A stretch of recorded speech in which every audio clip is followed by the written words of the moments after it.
Good morning. Welcome back to the South by Southwest studio. We have a terrific lineup of guests today in the studio. I'm very excited for this first guest. Darryl DMC McDaniels is here. Daryl is one of the founding members of Run DMC and a pioneer of hip hop culture. So welcome, Daryl, to the studio. Thank you. This is the place to be this morning. I'm a little bit of a fan right now. I'm a bigger fan of you. Okay. So it's equal. Well, congratulations on Daryl's dream. I heard that the inspiration for this was from you reading in classrooms. Yeah, since I was a little kid. The actual book wasn't in the plan, but I just realized that the kids are going through everything we go through as adults: anxiety, confusion, fear, and all of that. And our world is our careers, our work environments, our home, and our friends, and the places that we go. But it's exactly the same for the kids, except their environment is their homes, their households, their backyards, their blocks, their neighborhoods, their schoolyards, and their classrooms. So all the emotions that we experience, those kids are going through, but nobody talks about that. So people know me from high school to where I graduated high school. I went to St. John's University, and then 2 semesters later, I hooked up with Run and Jam Master Jay, and we walked this way in our Adidas to tell the world how tricky it is. So on my first record, I was like, I'm DMC, and the place to be. I go to St. John's University. Since kindergarten, I acquired the knowledge. After 12th grade, I went straight to college. So people for the last 40 years know Daryl from high school to college and all the way up till now. And I realized from my first rhyme, I can communicate with the younger generation so they can empower themselves, understand themselves, and see themselves. If I tell Daryl about the king of rock when he was in 3rd grade, it'll give those kids something to resonate and relate to, because, you got the bullying, you got the teasing, you got self-esteem issues. And when it comes to school, like you just said, when I was a kid, I loved school. I loved the first day of school. I loved new pencils and the pencil sharpeners and the blank, the blank papers on the notebooks. I loved getting my textbooks because I realized that education, the information, was very exciting and empowering.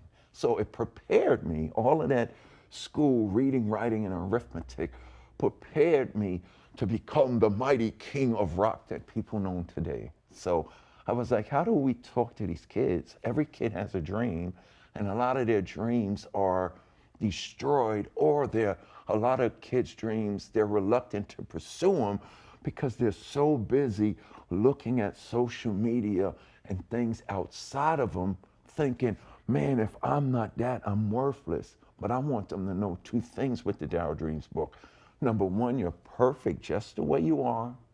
And because you are who you are, you can be and become whatever it is that you want to do. Your freckles, your funny hair, the funny foods that you like, the books that you like to read, the show, everything that's weird about you is actually your superpower. So, you're talking to little kids that weren't around like I was when your video premiered on MTV. So what did they know you for? That's a great question. Now, I always speak to these kids and I'll be like, your mothers and fathers, but then I stop and I say, I've been around so long, your grandmothers and grandfathers know who I am. But the kids, it's funny, if they don't know Run DMC and hip hop and, Aerosmith and everything, I'm even more famous to the kids now than I were to their parents and their generation, because they call me Mr. DMC, the TikTok man. Oh. Because tricky is everywhere. And if it's not from TikTok, it's from video games. And if it's not from video games and TikTok, it's from all of these movies, like White Chicks. And, Adam Sandler always puts us in a movie. Yeah. So we're known through the kids through pop culture. And they might not know my Adidas and me and Steven Tyler and DJ and MCing, but they know that Tricky song. And I don't care what generation it is, that song just connects people because it's good and it's fun. And that's what's really missing from a lot of the content that the young kids and even the adolescents and the preteens and the tweens, they don't have that good stuff. You know what I'm saying? When Steven Tyler took the mic stand and knocked down the wall in the Walk This Way video. I mean, I've been all over the world. I've been to South Sudan. I've been to Moscow. Big shout out to the people in Ukraine. We played Ukraine in the 90s, and the Prime Minister and the whole family showed up to watch Run DMC sing those songs. But when Steven Tyler took that mic stand and knocked down that wall in the video, they go, that didn't just happen in the video, it happened in the world. And that's the beauty about education, creativity, self-expression, and even more importantly, positivity. Positive content is the most powerful force on the face of the earth. And I would say in the last 10 years, especially more recently in the last 4 or 5 years, negativity has been used as a false sense of power. So everything that made Run DMC cool made us so cool because it was good. You're preaching to the choir here, because I'm such a big fan of solution-based education, which this conference seems to be. Everybody's looking to solutions, not just pointing out problems, but coming up with ways that we can get past them. And you are part of that conversation. You're here to talk about mental health. You spent a lot of time in classrooms and campuses. How big a mental crisis we are at right now. I mean, even more so after this pandemic. I think it has done crazy things to our kids, and there's a lot of social emotional learning that they skipped for a couple years being indoors. And I know that you've had yours. Yeah. Loneliness, confusion, anxiety has been multiplied beyond comparison. Now, that being said, a lot of those emotions, feelings, and situations, and a lot of the mental health issues already existed. It was just more amplified because of the pandemic. Super exacerbated. And the thing that we have to take advantage of this opportunity now is, I think it's making people wake up and say, we have to destroy all the stigmas to it. And one of the sayings that I have is, when it comes to mental health issues, especially now, which is we must address these problems now. There are so many solutions that exist, and now it's time to utilize them. But the thing that I say is, the first thing we have to do, and technology allows us to do this, is remove the guilt and shame. You remove the pain. So we have to make the dialogue and the conversations continuous, so that not just the adults, the young people know it's okay to speak up when they're feeling a certain way. This world celebrates people whose attitudes is, I feel like $1 million today. I could take on the world, yay, yay, yay. But the minute a person goes, I'm not feeling myself, I'm feeling depressed, I feel like giving up, something's wrong with them. No, our success is based on a good feeling about what you're doing, who you are, and what it is that you want to do.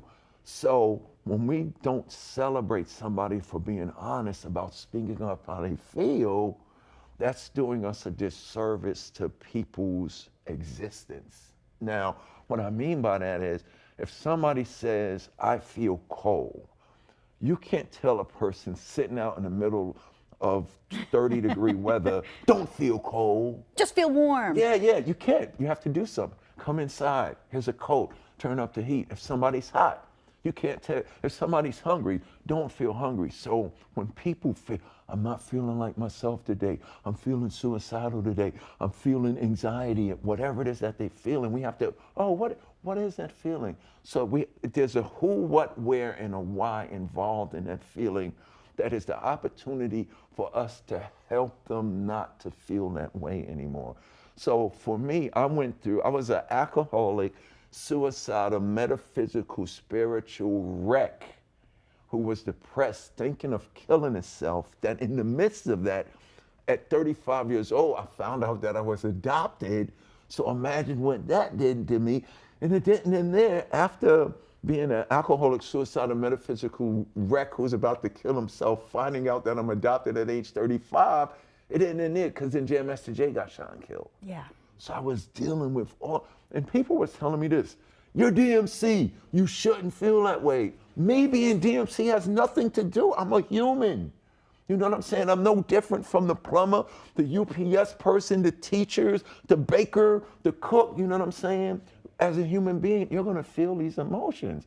So then, when they didn't understand why the mighty King of Rock DMC was feeling like that, I isolated myself from them because they're the enemy now.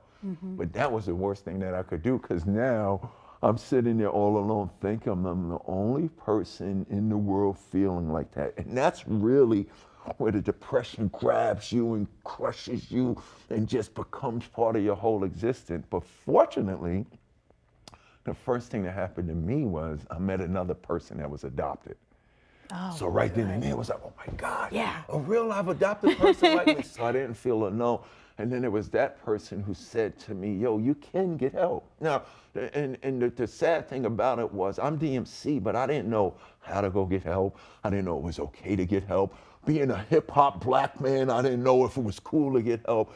But this person encouraged me, to get help. So the first thing that I did was I went to rehab to stop drinking. So that was very powerful for me. But it was in rehab where I discovered therapy, where it's okay to talk about when you're feeling bad. Because I discovered 99.999% of people on the face of the earth is going through something. You know what I'm saying? So it just became my mission to speak up about what I've been through. And the powerful thing about that is people would see me and they're coming at me with all this DMC stuff. And they like, yo, we don't see you on TV. You don't have reality shows, this and that. Where you been? And I was like, well, I was an alcoholic, suicidal, metaphysical wreck who wanted to kill myself. I've been in rehab and therapy. And 100% of the time, this would happen. They would look around and they would whisper and they would say, I've never told anybody this, DMC. Me too. Excuse me. And if they didn't say, me too, they look around and they say, DMC, I've never told anybody this but my mother, my sister. Everybody that when I revealed I was struggling with something, if it wasn't them, they knew somebody that was struggling. And then I realized it's my conversation that's making a difference. You know, I could sit here all day, yeah, walk this way in my Adidas and Steven Tyler and all of that. But I found out that I'm even more powerful when I say, I'm not doing good right now. It has a greater effect than me rhyming about how many pairs of Adidas I have in my closet. So that's the power of education and information. It's constructive communication within a community of people who don't realize we're all the same. And by us talking about us going through the same situations, we have the solutions. That is incredibly powerful. And the fact that you are normalizing mental health with your platform and who you are is making a huge difference in the world. And yet that is a moment of joy for me right now, hearing that. That's the key, the normalization of it. You know, when your back hurts, you go to the chiropractor. Right. I still wear glasses. I got contacts in. So when I was a little kid in second grade, and I couldn't see the blackboard, my mother took me to the eye doctor.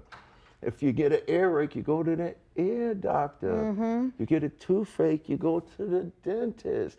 So if something's not right up here with mental, I don't care if it's anxiety, drug abuse, whatever it is going on with our mentals, we need to make it normal. You go see somebody about it or you go do something about it. But a lot of people are reluctant because they think there's something wrong with being wrong. Or they think there's something wrong with not being right. Right. But when your tooth isn't right, what do? You go see. On my contacts, I'm noticing I might need a stronger prescription. So I'm not ashamed to go to the doctor and say, oh, I can't see right now. Once we normalize mental health issues, we're going to have success and stigma will be eradicated. But as long as guilt and shame exists, it's going to be a problem. And the stigma, I want everybody to understand that the stigma is not just from about us going through stuff. The stigma exists because there's a person who perceives themselves as all right, who won't sit here with you and say, my daughter's a meth addict, or my son's gambling, because, and this is why stigma exists forever, I'm worried about how you're gonna think about me, and my daughter's the one at home with the problem. When my book came out and I started doing interviews about going to rehab and therapy, fellow musician friends who I've been working with in the studio, we sitting there, they wouldn't have brought it up. But because I'm doing all this press and my book is out and stuff like that, the third time I come to the studio, the engineer at the studio's like this.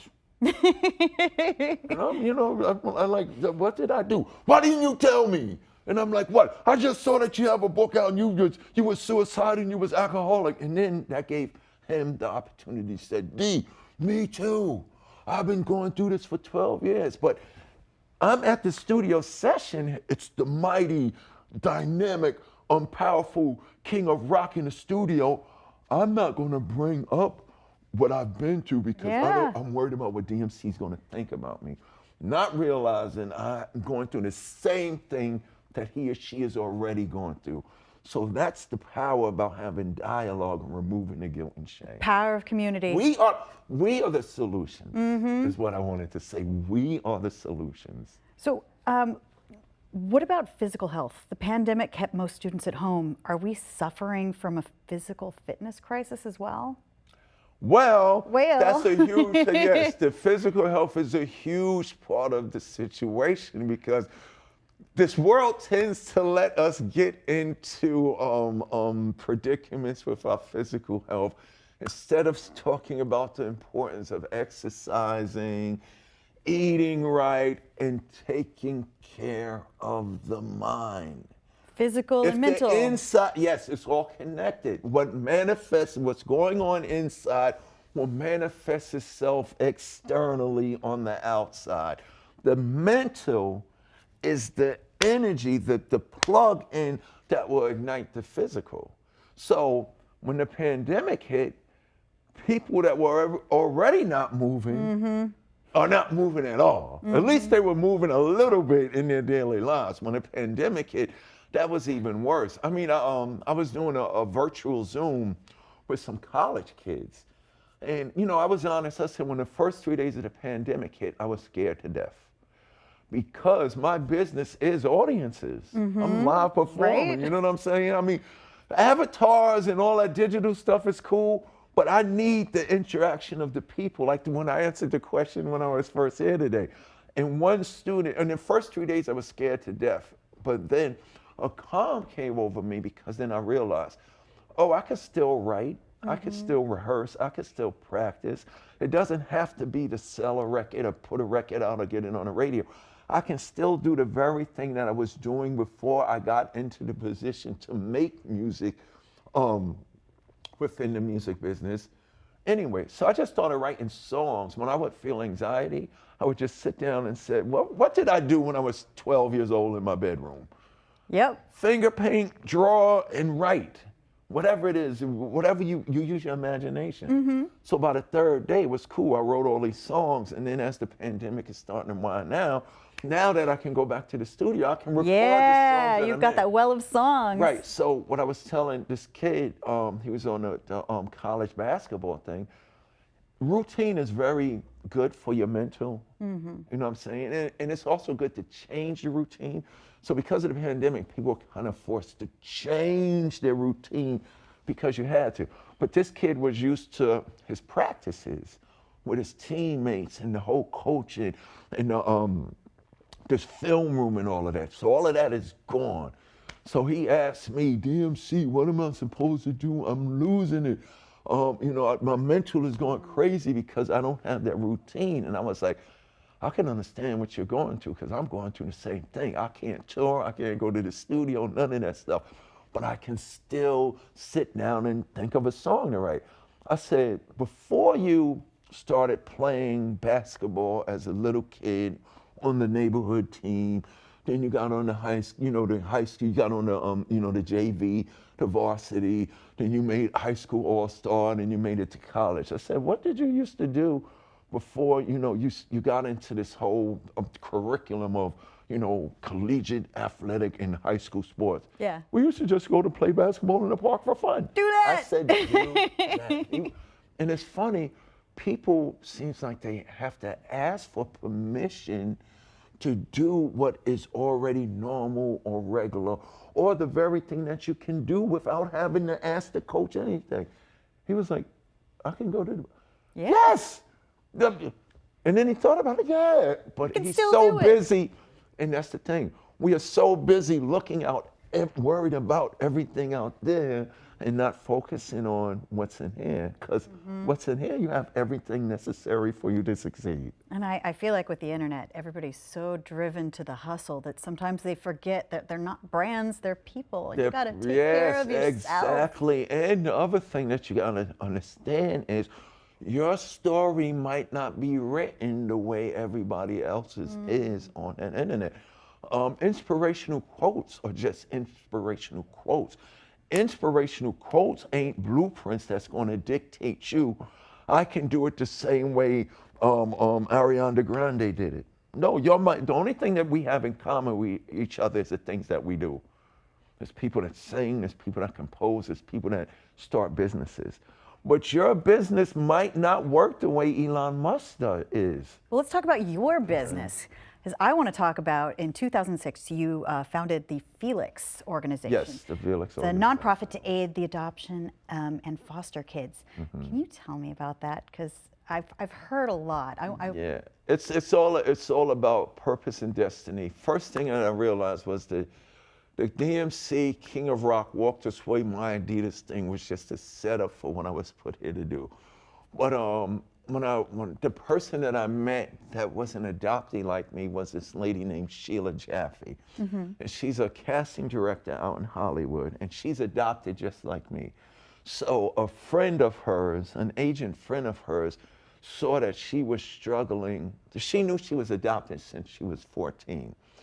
But she was depressed because she was doing the search for her birth parents. Yeah. And dead ends. So she was down in the dumps.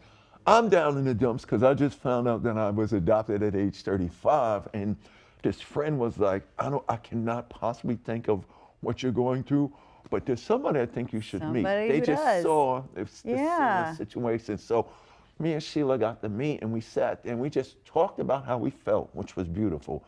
And then Sheila goes, man, we were fortunate to have the parents that we had that allowed us to become the people, regardless of our situation. Right. We were allowed to become the people we were put here to be.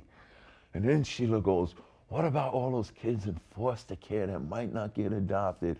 All those kids in foster care foster care has a gazillion great stories, but it also has a gazillion bad stories. And she said, we need to be what our parents were to us for every kid in the foster care system that doesn't have the opportunity. So our original plan was to build Felix facilities in every state in America to get the kids before they're 18 and 19 years old and age out the system. Yeah. Don't wait till they're ready, they're 18 and 19 to go, what do you want to do? Where you want to go? Right, right. Ask them when they're 6 and 7, 8, 9, and 10 and groom them. And God, what do you want to be? I want to be a photographer. Well, here's some photography lessons. Oh, I want to be a doctor. Oh, we're going to take you to, you're going to go hang out with a surgeon. Put them in real time where they're at now in the thing that they desire to be. So we wanted to build these Felix facilities to give them life skills. Yep. And what all this is about, to educate them and show them the potential that's already there. Beautiful. It was a huge idea, right? Michael Lang, one of the creators of Woodstock, he just recently passed to cancer. Rest in peace, Michael Lang. Good friend with Sheila. We go to him with the idea. Now, this is a guy that did Woodstock. Right. So he can accomplish the impossible. And you can do so, the same. So, what a power team. Yeah, exactly. So he got with us. He said, great idea, guys, but you need to start a little smaller. So what he suggested was that we start with a summer camp called Camp Felix, where You bring the foster kids there, and it costs $500 to send a foster kid to camp for 1 week. You give them recreation, you give them fun, because some of them kids never left the block. Yeah. But while they're there, we find out what it is that they want to do. So 15 years ago, we started an organization called the Felix Organization. Our flagship institution was Camp Felix, and we've been going 15 years strong. Kids have gotten scholarships to dance schools. Kids have got scholarships to university. Kids have gotten scholarships and internships at music organizations, scientific organizations, this sounds all so photography, wonderful. and everything. I am so thankful that you have created that space. I'm afraid that's all we have for now. I could talk to you for hours. Yes, we can. Still can. Yes, we can. This has been so much fun. Thanks, Daryl. Thank you for Thank you for having me. coming into the studio. Thank you. You can see the complete interview schedule at southbysouthwestedu.com/studio. And you can find all of our studio interviews on the South by Southwest EDU TV app, available on Apple TV, Roku, Android TV, and Amazon Fire. That's it for now.